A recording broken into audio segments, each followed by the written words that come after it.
over 30 people, yes, 30, have been killed in mob lynchings this year alone, and there appears to be no end in sight.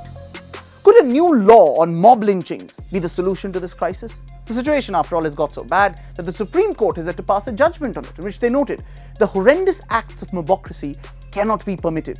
Concrete steps have to be taken. Violence cannot be allowed to become the new normal. So the Apex Court believes that Parliament needs to make a new law to deal with lynching, to instill a fear of the law for would-be lynchers. But do we really need a new law on lynching? Well, not necessarily. Even as things stand, lynchings are illegal, and anyone involved in them has committed a criminal offense. The so-called reasons behind the killings, whether child lifting, cattle smuggling, that's all irrelevant.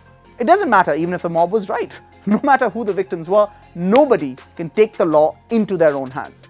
And the law already has provisions which cover mob killings. The crime of murder, read with common intention or conspiracy, can be used to charge the entire mob, not just whoever lands the fatal blow. If the victim doesn't die, you could use charges of attempt to murder, rioting, unlawful assembly.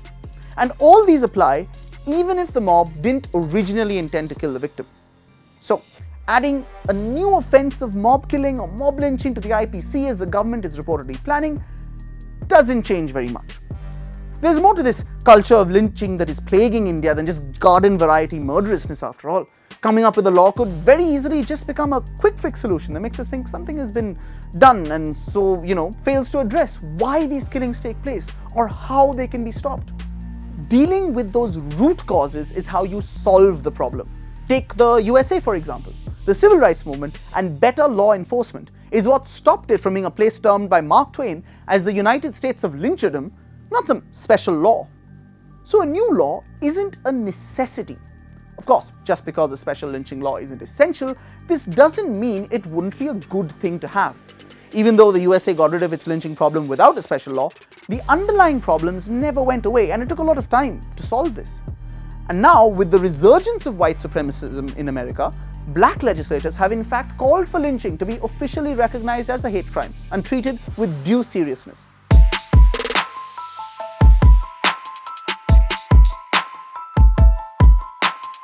And this is relevant for India, where our laws are very, very inadequate when it comes to punishing hate crimes. Apart from the Scheduled Caste, Scheduled Tribes Atrocities Act, we don't have any offences which deal with violence and harm caused to the victim because of their community. Remember that religion or outsider status is often at the heart of these lynchings. And then we have the role of the police. Take the death of Rakbar Khan in Alwar, for example. The police didn't take him to a hospital for 3 hours, allowing his situation to deteriorate. At other times, they just stand by and let things happen, like in the Harper lynching. Apathy, connivance, whatever it is, the mob isn't worried about the police. And the police aren't worried because they suffer no consequences. The law, as it stands, can do little about this. But a new law on mob lynching could. It wouldn't even require a massive amount of thought. The Supreme Court's new guidelines already include responsibilities for local police, including keeping track of incidents, ensuring the filing of FIRs.